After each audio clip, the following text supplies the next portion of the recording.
Colm? Yeah, just in relation to the number of people who are having complications with this matter, my understanding is that, you know, the figures we've been given is that over 750 people have had mesh implants, yet the figures out of Cork and out of Dublin about people who've attended the treatment centre is quite small. So I'm just wondering, is the information out there with GPs about these two clinics, and is it out there with consultants right across the board in relation to people who would be dealing with women who are running into complications, and what further work can be done in order to make sure that people are aware that there is a specialist clinic dealing with it?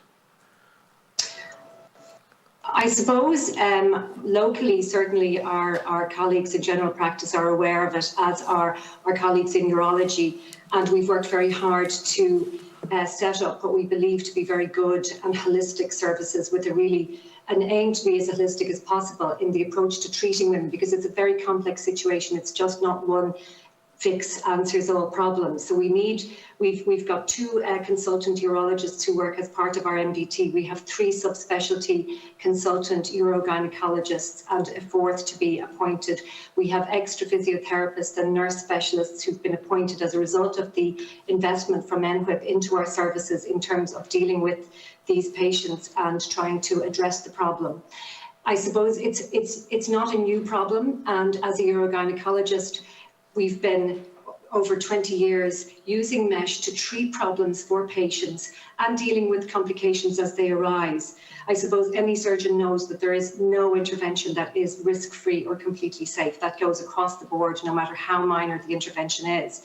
But we have worked really hard in terms of looking and being able to provide a holistic approach, including pain, psychology support, psychiatry support where required, physiotherapy, and surgical intervention. And when we do procedures and we look after patients with seriously complex issues and we undertake surgery, there is always a minimum of 2 consultants and usually 3 or 4 at the more difficult and complicated cases. And we counsel the patients extensively beforehand, work together and with the woman to try and address the problems as best and as safely as we possibly can. But just on the numbers, do you think that 40 attending the Cork Clinic, and that's, I presume, Cork Clinic would cover all of Munster, do you accept that it's quite a small number in view of the overall concerns raised by women across the country that, you know, is there an explanation as to why the number is so small that's attending these clinics? I suppose there are, well, we've 2 groups probably.